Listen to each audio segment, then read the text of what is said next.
AC ஓடும்போது ceiling ஃபேனை use பண்ணலாமா அப்படின்னு சொல்லி பல பேருக்கு இந்த கேள்வி இருக்கும். ஸோ அதை பத்தி கொஞ்சம் விரிவா பார்க்கலாம் வாங்க. கிட்டத்தட்ட 99% பேருக்கு வந்து சீலிங் ஃபேனை யூஸ் பண்ணலாமா ஏசி ஓடும்போது அப்படின்னு சொல்லி நம்ம நிறையவே யோசிச்சு பார்த்துருப்போம். ஸோ இது வரைக்கும் வந்து நமக்கு வந்து அந்த விஷயங்கள் வந்து தெரியாது.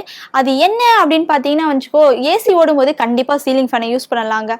அப்படி என்ன பெனிஃபிட் இருக்கு அப்படின்னு கேட்குறீங்களா? கண்டிப்பா பெனிஃபிட் இருக்குங்க. இதுவே நம்ம ஏசி ஓடும்போது சீலிங் ஃபேனை யூஸ் பண்றோம் அப்படின்னும் போது அந்த அறையை வந்து ரொம்ப குளிர்ச்சி ஆக்கிரும். இதுவே நம்ம ஏசி மட்டும் யூஸ் பண்றோம் அப்படின்னா ஏசி ஆன் பண்ணதுமே கிட்டத்தட்ட வந்து ஒரு ½ ஆச்சும் ஆகும் அந்த அறையே கூலிங் ஆகிறதுக்கு. அது வந்து அந்த அறையோட மூலையில தாங்க ரொம்ப வந்து கூலிங்காவே இருக்கும். அதே நம்ம ஏசி ஓடும்போது சீலிங் ஃபேனை போட்டு யூஸ் பண்ணோம் அப்படின்னா அந்த அறை முழுக்கவே ரொம்ப கூலிங்கா இருக்கும் அப்படின்னு சொல்லியிருக்காங்க. ஸோ அது மட்டும் இல்லாம நம்ம யூஸ் பண்ணும் போது கதவு ஜன்னல் எல்லாம் மூடிட்டு நம்ம யூஸ் பண்ணோம் அப்படின்னா இன்னுமே குளிர்ச்சியா இருக்கும். நம்மளாம் என்ன நினைப்போம், ஏசி போட்டா ஏசி மட்டும்தான், இல்லையா சீலிங் ஃபேன் யூஸ் பண்றோம் அப்படின்னா சீலிங் ஃபேனை மட்டும் தான் யூஸ் பண்ணணும் அப்படின்ற மாதிரி தான் நம்ம நினைப்போம்.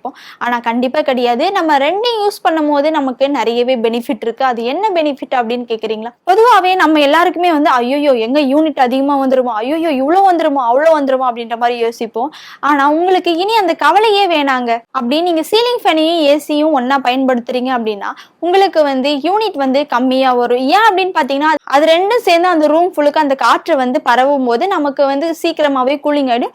நம்மளும் ஏசி ஃபேனையும் ஆஃப் பண்ணி வச்சிடலாம். இப்போ உதாரணத்துக்கு எடுத்துக்கிட்டீங்க அப்படின்னு பாத்தீங்கன்னா ஒரு நாளைக்கு வந்து கிட்டத்தட்ட வந்து 6 மணி நேரம் வந்து ஏசி யூஸ் பண்றீங்க அப்படின்னா 12 யூனிட் வரும். அதுவே நீங்க சீலிங் ஃபேனையும் ஏசியும் ரெண்டையும் சேர்த்து யூஸ் பண்றீங்க அப்படின்னா உங்களுக்கு 6 யூனிட் தாங்க வரும். அதனால வந்து நம்மளுக்கு யூனிட்டோட செலவு வந்து கம்மியாகும். இனிமே யாருமே வந்து இப்படி யூஸ் பண்ணலாமா அப்படி யூஸ் பண்ணலாமான்னு சொல்லி யோசிக்கவே தேவையில்ல. நமக்கு யூனிட் செலவு கம்மியாகுது அப்படின்னா நம்ம கட்டாயம் வந்து சீலிங் ஃபேனையும் ஏசியும் வந்து கண்டிப்பா ஒன்னா பயன்படுத்தலாம். ஸோ யார் யாருக்கெல்லாம் இந்த கேள்வி இருந்தது ஏசி ஓடும்போது சீலிங் ஃபேனை யூஸ் பண்ணலாமான்னு சொல்லிட்டு, ஸோ அப்படி யோசிச்சிருக்கீங்க அப்படின்னா மறக்காம கமெண்ட் பாக்ஸ்ல கமெண்ட் பண்ணுங்க. ஸோ இந்த இன்ஃபர்மேஷனை பத்தி நீங்க என்ன நினைக்கிறீங்கன்னு சொல்லிட்டு அதையும் சேர்த்து மறக்காம கமெண்ட் பாக்ஸ்ல கமெண்ட் பண்ணுங்க.